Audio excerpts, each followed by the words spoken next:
Valendo, graça e paz, gente amada. Hoje o assunto vai ser quais são as provas, quais são as certezas, quais são os sinais que Deus me dá para me mostrar que eu tô no caminho certo. Ou para mostrar para vocês qual é o sinal que a gente tem que nos garante que Jesus Cristo, ele realmente habita no nosso coração. Vamos ler, gente? Vamos ler? Abre comigo, quem tiver com a Bíblia aí, Romanos no capítulo 3. Romanos no capítulo 3, eu quero desmistificar uma coisa horrível que está dentro da igreja hoje, que é o peso que um monte de religiosos traz sobre as costas de quem está começando agora. Vamos devagar, olha aí. Romanos no capítulo 3 vai falar, a partir do verso 23, assim, presta atenção, vocês têm que aprender isso aqui. Romanos 3, 23 fala assim: todos pecaram e destituídos estão da glória de Deus, todos. Aqui eu vou te dar o primeiro sinal de que você é salvo ou não. O primeiro sinal está em Romanos 3, 23. O primeiro sinal é que você o deseja. Ei, se você já deseja Deus, isso já é o sinal inicial de que você tem o Espírito Santo no seu coração. Eu vou te explicar por quê. Olha só. Romanos 3, 23 diz assim: todos pecaram e destituídos estão da glória de Deus. Ou seja, todos... Gente, a Bíblia é clara, todos pecaram. Todos. Só Jesus que não. Tirando Jesus, todos pecaram. E destituídos estão da glória de Deus. Se a Bíblia está falando que todos pecaram e todos estão destituídos da glória de Deus, como é que a gente pode buscar Ele? Se nós estamos destituídos da glória. Olha aqui, Romanos 3, 10 fala assim: não há nenhum justo, nenhum sequer. Não há quem entenda, não há quem busque a Deus. Todos estão perdidos e juntamente se tornaram inúteis. Não há quem faça o bem, nenhum só. Se a Bíblia está falando que não há quem busque a Deus, não há, ele está falando dentre os homens naturais, tá? São as pessoas que nasceram da carne, ainda não conheceram a Deus. De todos os que ainda não se converteram a Jesus Cristo, ele está falando assim: não há um justo sequer, não há quem busque a Deus. Então fica uma dúvida. Se Paulo está me ensinando que não há quem busque a Deus, se ele está me ensinando que não há quem busque a Deus, por que é que eu estou buscando? Porque, querido, primeiro ele se revelou para você. Deixa eu achar aqui, 1 João capítulo 4, verso 19. Ouve isso, 1 João 4, 19 diz assim, a partir do 18. No amor não existe medo. Ei, antes, o verdadeiro amor lança fora todo medo. Ora, o medo dá uma ideia de punição. Aquele que tem medo não ama, mas nós só o amamos porque ele nos amou primeiro. Querido, então o primeiro sinal de que você está no caminho de salvação é que o seu coração deseja a Deus. Olha aí o que eu estou falando. Paulo está falando que os que são inúteis e perdidos e estão destituídos da glória de Deus, essas pessoas não buscam a Deus. Entenda isso que eu estou falando. É o primeiro sinal. Se por um acaso o seu coração deseja a Jesus, se você deseja Ele, isso já é um sinal de que você não é uma pessoa natural. Ora, se a pessoa natural não busca Deus e você busca Deus, por consequência você não é uma pessoa natural. Aí a pergunta é: por que você procura Deus? Alguém pregou pra você, você ouviu algum louvor, você abriu a Bíblia e leu e viu, ou você... Sabe como é que eu conheço uma pessoa que se converteu? Eu conheço uma pessoa que se converteu andando na rua e perguntando assim pro universo: ai, será que a minha vida vai ser essa desgraça pra sempre? E ela olhou pro chão e viu um papelzinho de uma Assembleia de Deus escrito assim: Jesus te ama e pode mudar a sua vida. A pessoa: ai meu Deus, como é que Deus existe? Está falando comigo? O papelzinho. Ou seja, você está num estado onde você não conhece a Deus, não conhece a Jesus, não tem como chegar a Ele porque ninguém te falou. Só que a partir do momento que alguém te fala, depois que alguém te fala, você tem dois caminhos para seguir. Presta atenção. Depois que alguém te fala do amor de Deus, você tem duas saídas. A primeira saída é rejeitar e tratar isso como idiotice, e aí você já está condenado, porque Jesus diz isso em João no capítulo 3, a partir do verso 17, 18, 19, ele fala assim: a condenação é esta, a luz veio e vocês preferiram as trevas. Você entende? Você tem duas opções logo após ouvir o Evangelho de Deus. A primeira opção é rejeitar. Você rejeita. E aí Jesus mesmo diz que você já está condenado, porque você rejeitou a luz. A luz veio e você preferiu as trevas. Gente, só prefere Jesus, só ignora e rejeita Jesus uma pessoa absolutamente tapada. Porque Jesus é só vantagens. Uma pessoa, para não querer Jesus, é porque ela prefere o pecado, ela escolhe o pecado, porque Jesus é tudo de maravilhoso. Ele traz paz, ele traz alegria, ele traz amigos, ele traz igreja, ele traz louvor, ele traz descanso, ele traz certezas, ele traz promessas, ele traz vida eterna, ele traz o Espírito Santo de Deus. Aí a pessoa fala, não quero, porque eu prefiro continuar nos meus vícios, prefiro continuar no meu sexo errado, prefiro continuar enganando as pessoas, prefiro continuar sendo mentiroso, prefiro continuar sendo amante de mim mesmo, prefiro continuar sendo, sei lá, briguento, adúltero, etc, etc. Só rejeita Jesus quem prefere coisas erradas. Ele diz isso. Vocês me rejeitam porque a luz veio até vocês e vocês escolheram as trevas. Então, o primeiro sinal de que você é salvo é de que você deseja Jesus. Porque dos dois caminhos que você tem, você não quis o caminho de rejeitar Jesus. Você quis o caminho de ouvir ao amor de Jesus. Então, porque a palavra de Deus caiu no seu coração e você, a partir de agora, o deseja, você acorda, como que eu vou agradar meu Deus? Você pega, o que eu vou ler hoje? Eu quero ouvir um louvor, eu quero ouvir pregação. Você fica pirado, você quer mais, você quer mais. Então, o simples fato de você desejar Jesus, o simples fato de você querer, você ansiar pela presença dele, o simples fato de você ter amor por Jesus, é porque ele te amou primeiro. E é sinal de que você está no caminho da salvação. Primeiro sinal. Segundo sinal, cara, que eu deixei aqui pra vocês, é o sinal do nojo do pecado. Ouça bem, você tem horror das coisas erradas, eu tenho horror de coisa errada. Por mais que aquilo seja minha vontade, estou com vontade, é gostoso, é atrativo, mas se não agrada ao meu Deus, eu não quero. Não quero. Se tem o mínimo risco de aquilo que eu vou desejar fazer ou falar, etc., desagradar ao meu Deus, eu tô fora, não quero desagradar aquele que me amou. Quer ver? Vamos abrir comigo o profeta Ezequiel. Olha só o que ele fala no verso 36. Olha só, no verso 36. Vou abrir agora pra gente ler junto. Ezequiel no capítulo 36, ele fala assim, a partir do verso 25. Olha o que ele fala, Ezequiel 36, 25. Eu vi que a Raíssa, minha secretária, tá aí colocando os textos, ela é ótima. Deus falando com vocês, presta atenção. Gabi, querida, paz, tomara que seu salão esteja bombando. Olha só o que Deus fala aqui. Derramarei sobre vós água pura, e vocês ficarão purificados. Gente, isso aqui não é água benta, tá? Isso aqui não é água benta. Isso aqui, essa água pura que ele está falando, é o lavar regenerador e restaurador de Deus. Tá? Lê lá, Tito capítulo 3, verso 5. Derramarei sobre vós água pura, o Espírito Santo de Deus, o sangue de Jesus nos lava. E vocês serão purificados. De todas as vossas imundícias e de todos os seus ídolos vos purificarei. Não caia nessa de que uma imagem não é ídolo. Eu só venero, eu não idolatro. Querido, a Bíblia não fala nem de idolatrar ou venerar. Ela fala não terás, não farás para si imagem de coisa alguma. Não ande com amuleto, tira do amuleto de proteção, tira qualquer coisinha que possa substituir o lugar que é de Deus na sua vida. Tira. Você não precisa de nada dessas coisas, você não precisa. Tá? Quem tem o Espírito Santo de Deus não precisa de penduricado nenhum de proteção, porque nós estamos guardados no esconderijo do Altíssimo. Jesus não precisa de ajuda. Jesus ele não precisa de ajudinhas. Tá? Tira isso da sua vida. Isso não é bênção para você. Ele fala assim, no verso 25, né? Então derramarei água pura sobre vós e vocês serão purificados. De todas as vossas imundícias e dos seus ídolos vos purificarei. Olha o que ele fala no verso 26 agora. Então eu vos darei um coração novo. Porei dentro de vós um espírito novo. Tirarei da vossa carne o coração de pedra e vos darei um coração de carne. Jesus ele vai tirar o espírito do velho homem, aquele que não agradava a Deus, e ele vai colocar um novo espírito vivificado com Jesus Cristo. Você passa a ter vida. E não vai tirar a vida como ele tira de você aquele coração de pedra, que é aquele coração insensível, e ele coloca em você um coração de carne, ou seja, um coração vivo, um coração cheio da presença do Espírito Santo de Deus. E olha o que ele fala no verso 27. Porei dentro de vós o meu espírito, e farei com que vocês andem nos meus estatutos. Gente, enquanto você continuar a ter uma luta contra o pecado, você vai perder. Presta bem atenção no que eu vou falar.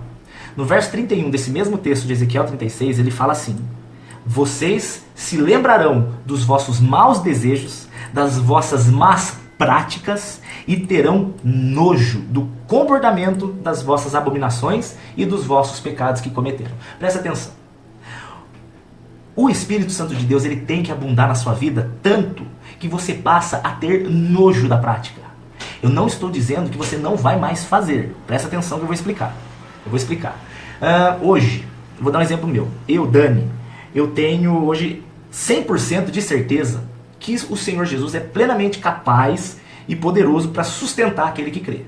E eu digo isso hoje com Eu posso dizer com qual é a palavra que as pessoas falam? Com conhecimento de causa. Eu posso falar com conhecimento de causa, porque hoje eu e Eli, nós vivemos 100% da obra. Se não são os irmãos abençoando, se não são as igrejas chamando para pregar e a gente é abençoado, se não é isso, eu não vou ter da onde tirar, porque eu e Elinéia, nós saímos de tudo que fazíamos, do ponto de vista secular, para nos dedicar 100% na obra. Então eu posso dizer com toda certeza que Jesus é um Senhor que sustenta. Mas mesmo assim, tem dias em que eu estou afastado de Deus e eu passo a me preocupar por causa de dinheiro. Eu começo a pensar, será que mês que vem eu vou conseguir pagar aluguel? Será que mês que vem eu vou conseguir comprar as coisas? Será? Sabe o que é isso? Isso aí é que eu estou dando ouvidos à voz da minha carne, porque a minha carne é preocupada, a minha carne é desesperada com dinheiro, a minha carne é desesperada, a minha carne é ansiosa. Quando eu me pego pensando nisso, a minha primeira reação é ter nojo. Nojo do quê? Da minha ingratidão com Deus. A minha ingratidão perante Ele. Eu falo, meu Deus, o Senhor tem cuidado de tudo até hoje, o Senhor tem abundado em tudo, não tem faltado nada. Como eu sou ingrato e eu peço perdão a Deus. O que eu estou querendo dizer aqui para vocês é que quando nós estamos cheios do Espírito Santo de Deus, a gente pode até tropeçar, mas esse tropeço não causa em nós uma satisfação. Diferente de um cara do mundo, que ele quer aquela menina gostosona, ele vai lá, faz de tudo para pegar a menina gostosona, e depois que ele pegou a menina gostosona, ele está se achando o máximo, e ele quer contar para todo mundo. Ou seja, o pecado não traz nele um sentimento de nojo, um sentimento de vergonha, não traz nele. Diferente de um crente, não vou falar crente porque eu não gosto dessa palavra, mas diferente de alguém que realmente conhece Jesus, essa pessoa que realmente conheceu Jesus, mesmo que ela venha cometer, aquele ato não trará para ela um sentimento de satisfação pessoal, não trará para ela um sentimento de nossa, que bom que você fez, muito pelo contrário. O segundo sinal de que o Espírito Santo está em você é nojo do pecado, porque mesmo que você tropece, vai vir dentro de você aquele sentimento, meu Deus, por que eu fui fazer isso, cara? Como eu sou idiota, como eu sou ingrato, como eu sou infiel a Deus. E aí você cai no arrependimento, você cai na vergonha, você cai naquela vontade de voltar atrás e mudar. E não confunda o crente que se arrepende do crente que tem remorso. O cara que tem remorso é aquele cara que está dentro da igreja, ele faz a coisa errada e a palavra do pastor vem e traz uma vergonha para ele, mas é um peso, mas não de mudança. Ele pensa assim, nossa, que feio, né? Preciso parar com isso. E passou, não quer nem saber. Isso é remorso. Remorso traz um peso. Ai, meu Deus, eu não devia ter feito isso mesmo, né? Ah, mas aí vem as justificativas do diabo. Pera aí só um pouquinho.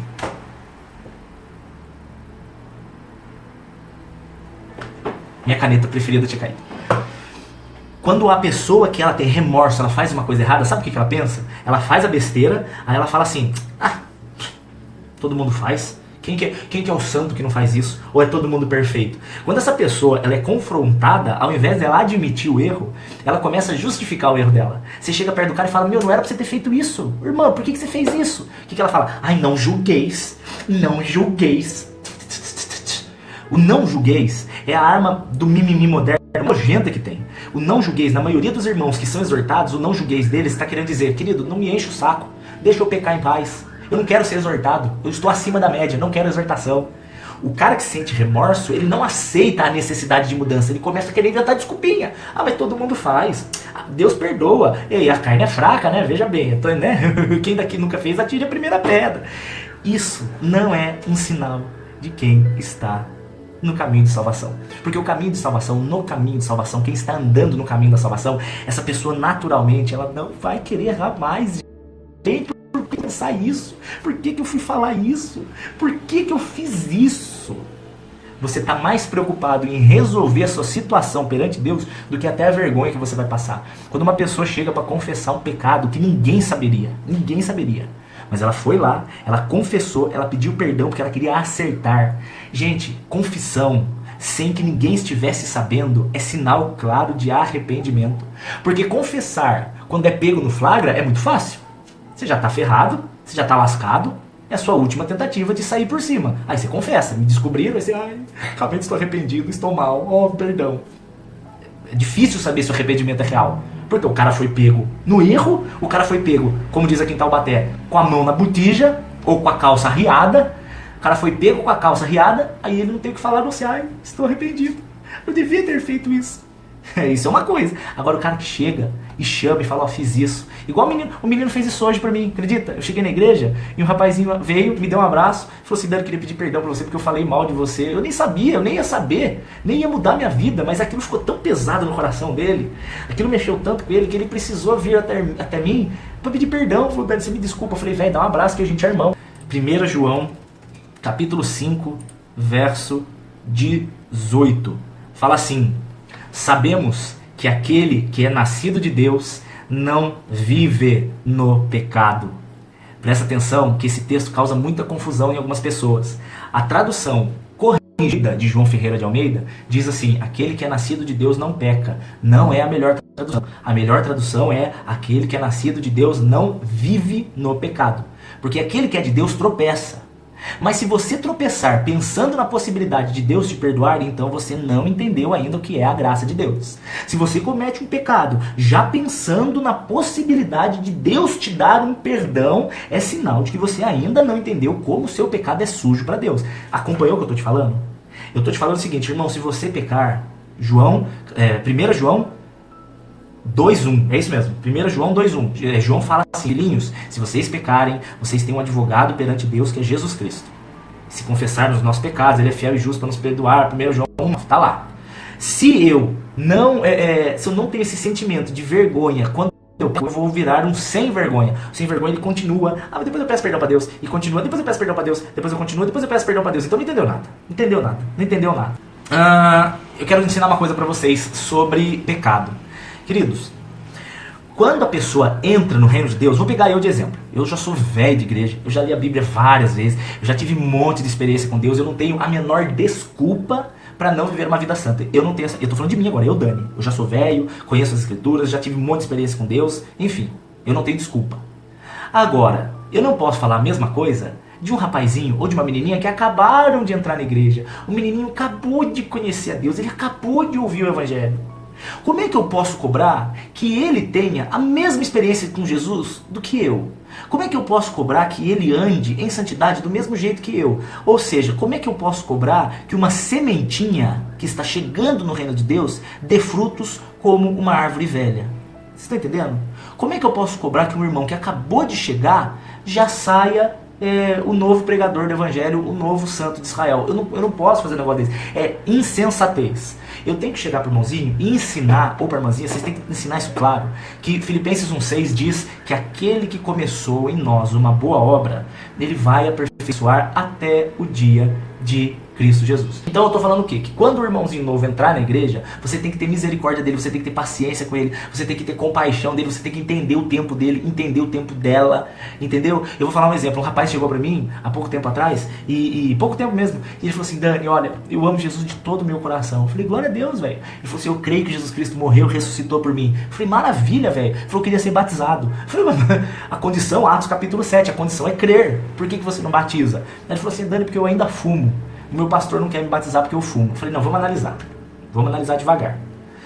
Você não pode ser batizado porque você ainda fuma, certo? Ele falou, certo. Eu falei, você quer parar? Ele falou, claro que eu quero. Você está buscando em Deus parar? Ele falou, todo dia. Eu estou buscando parar, eu estou diminuindo, mas eu quero parar. Eu falei, ok, então eu te batizo. Ele falou, por quê? Eu falei, porque a condição para batizar, de acordo com Atos 7, é crer em Jesus de todo o seu coração. Aí ele virou e falou assim, Dani, mas eu fumo, e as pessoas falaram que eu não posso batizar porque eu fumo. Eu falei, querido, se eu fosse batizar só os absolutamente perfeitos, quem que eu batizaria? Se a pessoa diz que eu só posso batizar quem estiver sem pecado nenhum, quem que batizaria? Quem é o louco de dizer eu posso ser batizado porque eu não cometo mais nenhum pecado? Cara, esse cara precisa conhecer a palavra de Deus. 1 João diz, aquele que diz que não tem nenhum pecado é mentiroso. Então, a condição para batizar é crer. E a condição para crer é confessar com o seu coração que Jesus Cristo é o Senhor. A partir daí começa um processo onde cada dia mais Jesus vai se revelando. Então o sinal de que eu estou no caminho de Jesus Cristo é nojo do pecado e um crescimento diário no conhecimento de Deus, na fuga do pecado, na santificação. Ninguém é perfeito a partir do momento... Perfeito mas é um assunto para outro dia. Perfeito para boa obra. Mas ninguém é infalível a partir do momento que entra no reino de Deus.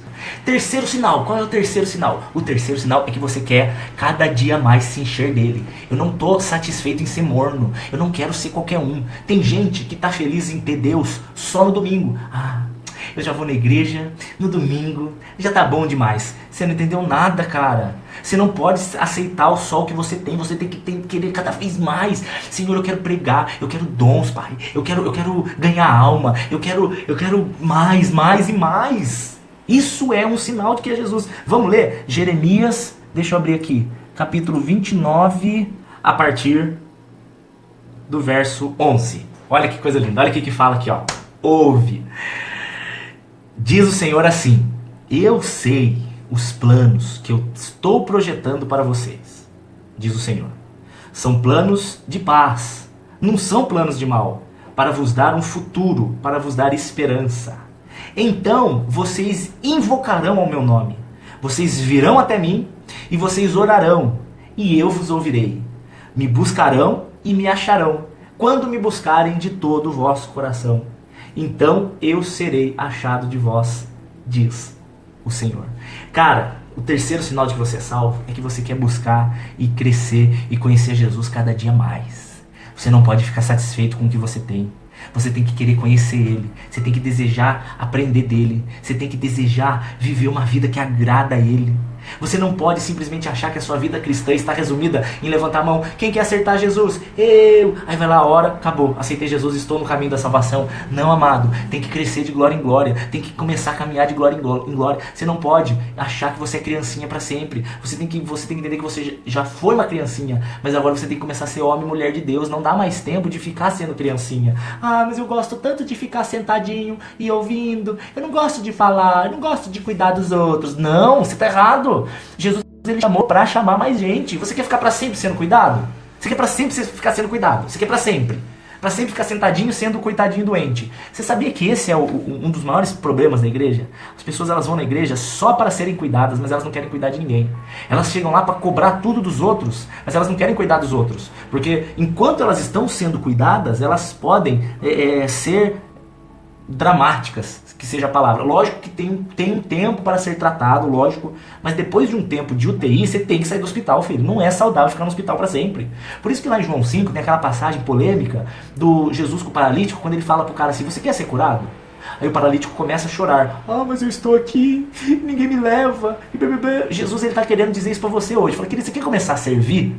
Porque eu vou falar um negócio para você. Crente que fica mais do que 2, 3 anos sentado, vai virar problema. Vai. Crente que tem mais do que 2, 3, 4 anos de cadeira e não faz nenhum ministério dentro da igreja, vai ficar sendo problemático dentro da igreja. Ele vai entrar para o ministério da crítica, ele vai entrar para o ministério do julgamento, ele vai ficar entrando no ministério do desânimo. Ele sempre assim, o som, olha a altura do som, olha, ai, nossa, esse pregador fala muito mal, ai, ninguém vai segurar essas crianças, nossa, esse banheiro que tá sujo, meu Deus, mas ninguém vai colocar copinho de água aqui pra gente tomar. Querido, por que não é você que vai pregar? Por que não é você que vai pôr o copinho? Por que não é você que vai arrumar as cadeiras? Por que você não cuida das crianças um dia? Por que você não chama o irmão pra jantar na sua casa? Por que você não junta a galera? Por que você não chama os outros pra você cuidar dos outros? Por que você não ora por ninguém?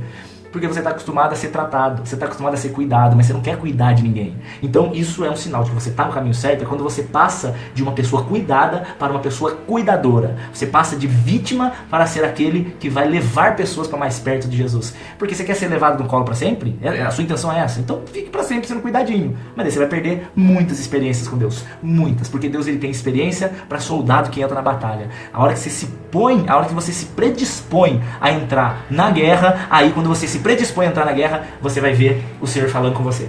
Ótimo isso. Quarto sinal de que você está no caminho da salvação. Você tem prazer em você falar de Jesus para os outros. Você não consegue ficar quieto, você quer falar. Gente, é igual quando você acabou de comprar um carro novo muito da hora. Você acabou de comprar, você quer tirar foto do carro, você quer mostrar, você vai na casa dos parentes. Olha meu carro, aí você vai pra casa do outro parente. Olha meu carro, você quer... Quando você tá namorando, então, você era o vela da história. Cara, posta a foto mesmo, posta a declaração de amor todo dia, chama pra sair, pra comer mesmo, posta mais foto, tira foto dando beijo, tira foto abraçando, tira foto da aliança, tira foto do presente, tira foto da roupa nova, tira foto dela indo embora, tira foto dela chegando. Você quer mostrar, porque você quer contar pra todo mundo a novidade. Isso é normal. Quando é com Jesus, tem que ser melhor ainda. Aí você tem que começar a falar assim: meu Deus, eu preciso contar isso pros outros, eu preciso contar essa novidade. Vou te dar um exemplo. Vocês já ouviram falar da tribo dos Kalunga? Não sei se vocês já ouviram falar. Kalunga é uma tribo de negros que na época da escravidão, olha isso, na época da escravidão, eles fugiram, né, dos seus senhores do engenho lá e formaram o que eles chamavam de quilombo, né? E Inclusive foi um chaveco que eu dei pra Eli uma vez. Quando eu conheci ela, eu falei, olha, você não é Palmares, mas Quilombo. Ela pegou mal e me bateu na cara. Falou, tenha respeito, não fale isso pra namorada. É feio. E aí o que acontece? Essa tribo dos Calungas, eles fugiram da escravidão e ficaram quietos no meio de uma floresta escondido. E eles ficaram tanto tempo escondido, presta atenção, tanto tempo escondido da escravidão, que agora, coisa de 1980, 1980 e pouco, descobriram eles. E quando os negros viram os brancos chegando, eles falaram, meu Deus, vão vir para nos prender. Aí eles vieram e falaram, não, a escravidão já foi abolida já faz 100 anos, velho. Ou seja, eles estavam presos, com medo da escravidão, e não sabiam que eles já tinham sido liberados. Isso é a verdade de muita gente que ainda se vê presa no pecado, vê presa nos vícios, se vê presa nessas coisas erradas. E você tem a notícia de que ela está liberta em Jesus Cristo. E você deveria ter prazer em contar. Sabe por que eu tenho tanto testemunho doido? Todo dia acontece coisa benção comigo, todo dia eu estou postando? Justamente pelo fato de eu todo dia estar postando. Então se você realmente quer ter experiências novas com Jesus, começa a falar dele para os outros. Começa a chamar gente para pregar. Começa onde você está, dá um jeito de falar de Jesus. Salmo 9, no verso 1, Davi fala isso. Ele fala assim, Senhor, eu quero anunciar ao mundo as suas maravilhas. Eu quero anunciar ao mundo tudo que o Senhor fez e faz por mim. Eu quero contar para todo mundo como você é maravilhoso. E isso é um sinal de quem está andando com Jesus. Quinto sinal, eu passo a abrir mão da minha vontade. Nossa, essa vai ser profunda. Essa vai ser difícil de engolir. Pai, afasta de mim esse cálice. Lucas 22, 42. Jesus orando pelo momento que ele passaria na cruz, ele vira e fala, Pai, se possível afasta de mim esse cálice, mas seja feita a sua vontade, não a minha. Quando você passa a fazer até o que você não quer, mas pensando no benefício do reino de Deus, você está no caminho da salvação. Quando eu tenho que levar aquele irmãozinho embora, que mora lá no esconderijo do Altíssimo, e eu sei que ele não vai ajudar na gasosa, eu sei que ele não tem condições, e eu mesmo assim pego e levo, eu estou abrindo mão das minhas vontades. Quando eu chego em casa cansado, estou cansado, preguei, já respondi um monte de mensagem e estou cansado. Aí eu olho no meu WhatsApp, tem uma irmã passando mal e ela me manda um áudio de 20 minutos. Aconteceu isso essa semana. Eu estava cansado, tinha ido pregar, voltei, respondi 300 e-mails, e eu não estou zoando não, era 300 mesmo, eu estou com mais de 1000 mensagens atrasadas para responder. Aí nem tinha comido ainda, quando eu sentei, a menina me manda uma mensagem de 20 minutos e diz para mim que era vida ou morte. Eu tive que abrir mão da minha vontade de comer para ouvir um áudio de 20 minutos. Eu não tô querendo parabéns para mim não tô nem aí pra parabéns, essas coisas eu não sou movido por isso, mas eu quero mostrar para vocês que vida cristã é muito mais do que o meu umbigo. Tá entendendo? Vida cristã é muito mais do que pensar só em mim. Vida cristã é muito mais do que achar que eu tenho que ser feliz e os outros que se dane. Se eu achar que eu tenho que ser feliz, eu já não entendi o que é Jesus. Jesus, ele me chamou para servir. Jesus, ele me chamou para ser servo no reino dele. Eu não pego Jesus para reinar no meu. Olha, eu tenho as minhas vontades, aí eu pego Jesus para reinar sobre as minhas vontades. Não. Jesus me pega para ser servo no reino dele, onde eu vou viver as vontades dele. É bem diferente. O quinto sinal de que você é uma pessoa que está no caminho de Deus é quando você abre mão até das suas vontades, até do seu momento de descanso, para você servir a Deus, você viver o reino. Porque quando Jesus fala que não há amor maior do que dar a sua vida aos outros, tem gente que acha que é se matar pelos outros. O cara vai dar um tiro na cabeça do meu amigo, eu entro na frente. Não! Cara, isso é muito fácil, velho. Eu levo um tiro na cabeça e vou pro céu, fim. Não é esse dar a vida, é o dar a vida de viver pela pessoa. Viver pela pessoa, isso é o difícil. E o último sinal de que você é uma pessoa que está no caminho da salvação é que você tem desejo por Jesus e pela sua volta. Aí que eu quero ver. Você tem desejo de que Jesus volte, você tem vontade de ir pro céu, eu quero ir pra casa, quero ir pra minha casa. Se você não tem saudades do céu, tem coisa errada. Se você tá... É lógico que eu quero viver aqui, quero ter meus filhinhos, pequeno Isaías, pequeno Melquisedeque, os pequenos profetinhas, claro que sim. Mas, muito mais do que isso, eu quero meu Senhor. Muito mais do que isso eu quero meu Senhor. Muito mais do que isso eu quero ver a vida eterna. Muito mais do que isso eu quero ver a trombeta tocando, eu quero ver o céu abrindo, eu quero ouvir o meu nome. Se você tem medo, tem gente que tem medo de Jesus voltar porque acha que vai ficar. Eu acho que eu vou ficar. Então, querido, você não está no caminho da salvação. Porque quem está no caminho da salvação naturalmente deseja ouvir a trombeta tocando e o seu nome sendo chamado. Você está entendendo? Eu quero ler para vocês o último texto. Todo mundo conhece? 2 Timóteo 4. 2 Timóteo 4. 2 Timóteo 4. 4. 4. 2 Timóteo 4, fala assim. Pra terminar, tá? Pra terminar. Nossa, já saiu um monte de gente, tá chata a palavra assim, meu Deus. Começou com 200 e poucos, tá com 140, são poucos fiéis mesmo, aí, só os escolhidos. Vamos ver aqui. 2 Timóteo 4, pra terminar, fala assim. Timóteo falando pra... Paulo falando pra Timóteo. Conjuro-te diante de Deus, pelo amor de Deus, presta atenção, diante de Deus e do Senhor Jesus Cristo, que há de julgar os vivos e os mortos na sua vinda e no seu reino, que você pregue a palavra. Insista em tempo e fora de tempo. Puxe a orelha, repreenda, exorte com toda paciência, com toda longanimidade. Por que só tá o áudio? Eu tô ouvindo aqui tudo. Que estranho, vocês falaram que tá ruim. Aqui pra mim tá normal. Estranho. Que pregues a palavra, insista em tempo e fora de tempo, redargue, puxa a orelha, repreenda, exorte com longanimidade e doutrina. Ou seja, puxa a orelha com amor. Quando você for exortar alguém, não seja igual aqueles irmãos Adolf Hitler, aqueles irmãos Osama Bin Laden, que quando ele vai puxar a orelha do irmão, ele quase arranca a cabeça do pescoço, porque ele vai puxar a orelha como se ele estivesse chicoteando um escravo na época da princesa Isabel. Você errou, seu miserável. Não é assim que você puxa a orelha. Você puxa a orelha chamando, coloca sentado, fala, irmão, olha só, a palavra fala assim, eu fazia assim, mas você está fazendo assim. Isso é exortar com amor e longanimidade. Aí Paulo continua falando assim, pois virá um tempo em que porque virá um tempo em que as pessoas não suportarão a sã doutrina. O evangelho real hoje, são poucas as igrejas que pregam, mas tendo uma comichão nos ouvidos, juntarão para si doutores conforme as suas próprias vontades. Ou seja, por que uma igreja tipo Igreja de Agenor Duque ou algumas outras que vendem evangelho, aquela Bispa do Sol, gente, aquilo é uma idiotice do tamanho mais estúpido que eu já vi na minha vida. Por que tem pessoas que vão lá e pega na esposa do Agenor Duque e enfia dinheiro embaixo do pé dela? Por que tem gente que acredita que tem que passar pelo arco da aliança e passa? Por que tem gente que vai numa igreja, eu não vou generalizar agora, mas eu vou falar, na Universal aqui de Taubaté, isso aconteceu aqui. Se você falar pra mim, não são em todas, beleza, mas eu estou falando que aconteceu na daqui. O irmãozinho da minha igreja foi lá para assistir o culto e o pastor virou e falou assim, queridos, vocês têm alguma pessoa que vocês querem que se converta? Aí todo mundo levantou a mão. Sim, quem tem levanta a mão. Ele levantou. Aí o pastor virou para esse cara e para essas pessoas que levantaram a mão e falaram assim, então façam um propósito diante de Deus. Oferta aqui na igreja, em reais, a idade dessa pessoa para que Deus liberte ela. Eu falei, o quê? Eu estou falando o que aconteceu aqui na Universal de Taubaté.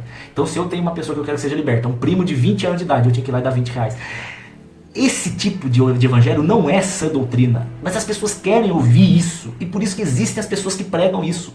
Só tem esse tipo de pregação porque existe o tipo de público. A gente às vezes tem dó da pessoinha que está indo, mas a pessoa que está indo é porque ela está ouvindo o que ela quer, ela tá falando o que ela quer ouvir, velho. Até que o Espírito Santo realmente toque a pessoa, ela vai continuar ouvindo esse tipo de coisa. E é isso que Paulo está falando. Não aceite essas palhaçadas que não são a sã doutrina. Gente, eu vi um pastor pedindo dinheiro. Eu vi com os meus olhos um pastor falando de Caroline Freitas. O que você acha da Bola de Neve? Querido, eu não vou falar de igreja. Eu não vou falar mal de igreja. Tirando essa do Agenor, que é pavorosa, que eu tenho horror daquela igreja, que não é igreja, que lá é um circo. As outras, cada uma acontece uma coisa. Cada hora acontece uma coisa, enfim, não vou generalizar. Mas eu quero falar do evangelho real, não quero ficar falando de igreja, não tô afim de falar isso. Paulo tá falando assim, vai ter gente falando besteira, usando o nome de Deus. Vai ter gente que vai disfarçar as idiotices deles, colocando o nome de Jesus em cima. Vai ter. E você seja sóbrio, seja sábio, pois essas pessoas, ó, verso 4, desviarão os ouvidos da verdade e se voltarão às fábulas.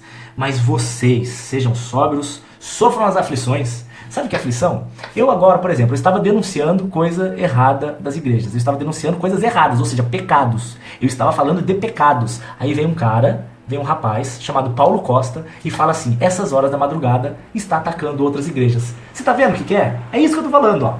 Estou pregando a verdade e vou sofrer aflições por causa disso. O que eu posso fazer? Tem gente que quer ouvir as besteiras das outras igrejas. Cada um com seus problemas, mas eu estou falando a verdade. Eu deveria ter posto isso como um sexto sinal. É você falar a verdade, doa a quem doer. Porque hoje as pessoas elas são políticas, né? Não fale porque vai dar problema. Não fale. Isso não é ser político, isso é ser covarde, viu? Você não pregar o evangelho para você ser politicamente correto não é cidadania, é covardia, é diferente. Mas eu não posso exigir que todos entendam isso, porque nem todos são maduros o suficiente. Ainda existe um monte de criança na fé, mas quando as pessoas forem maduras na fé, elas vão entender, tá bom? Mas o assunto agora, eu tô falando tudo isso porque Deus mandou, porque a questão agora é o sexto ponto do sinal da salvação. O sexto ponto é desejo de céu, é saudade do céu. E ele fala assim no verso 7: eu combati o bom combate, eu acabei a carreira e eu guardei a fé. Meu Deus do céu. Essa é a palavra que mais me emociona na Bíblia. Combati o bom combate. Eu imagino alguém que chega no final da vida, cansado, o capacete já está no chão, as roupas já tá tudo rasgada, você já está com uns buracos de bala pelo corpo, mas a guerra acabou e você venceu. Aí você fala, eu combati o bom combate. Você olha para trás e você vê tudo que você já caminhou, todas as coisas pelas quais você já passou, e você fala, acabei a minha carreira. O Senhor tinha planejado para mim uma vida, tinha planejado para mim uma caminhada, e eu cumpri essa caminhada. Acabei a carreira e terminei sem desviar da verdade. Terminei sem me vender, terminei sem trair Jesus, terminei sem desviar. Por isso ele fala, guardei a fé. Você está cansado, velho, apanhou, mas você tem que entregar para Deus. Você tem que trazer para Deus, assim, ó. Você tem uma vida para entregar na mão de Deus. E, Senhor, ó, eu vivi. O Senhor me deu a vida e eu vivi por você, tá aqui. E aí Paulo fala assim, desde agora a coroa da justiça estará guardada, não somente a mim, mas a todos os que amarem a sua vinda. Se você amar a vinda de Jesus, se você amar a volta de Jesus, você naturalmente vai viver para esse dia. Você naturalmente vai viver até chegar esse dia. Se você realmente ama a vinda de Jesus, você vai ter o maior prazer do mundo de abrir mão da sua própria para chegar nesse dia e poder ser recebido na glória. Para abraçar Jesus, para ver Ele, para ver que tudo isso que Ele falou, que valeu a pena ser fiel, valeu a pena servir. Esse é o nosso Senhor Jesus. Aquele por quem vale a pena morrer. E morrer não é literalmente morrer. Morrer é abrir mão até da vida por causa dele. Primeiro sinal de que você é salvo, o simples fato de você desejar Jesus. O simples fato de você estar assistindo um negócio desse é porque provavelmente você está interessado na sua salvação. É o primeiro sinal. Segundo sinal de que você ama Jesus, você tem nojo do pecado. Terceiro sinal de que você ama Jesus, você deseja conhecer dele cada dia mais. Você quer conhecer Jesus cada dia mais. Quarto sinal de que você tem Jesus, você precisa falar dele, você não consegue não falar. Você tem desejo por falar dele. Quinto sinal de que você ama Jesus, você passa a abrir mão das suas vontades para fazer a dele. Você abre mão das suas vontades para fazer a dele. E o último sinal é que você tem saudades do céu. Tenho saudades de casa, quero ir embora. Quero ver o meu Jesus. É isso. Se você encaixou em todos esses, querido, eu tenho uma notícia boa para te dar. Se você se encaixou nesses 6 pontos, minha palavra para você hoje é que você com certeza está com o seu nome escrito no livro da vida. E o céu para você agora é uma questão de tempo. Permaneça fiel, permaneça nessa pegada, e o céu é só uma questão de tempo. Já já a gente se encontra lá em casa. Amo vocês, essa foi a palavra de hoje. Quem gostou, curte, compartilha. Vou baixar ela agora, vou editar e já posto para vocês editado. Amém? Deus abençoe, gente.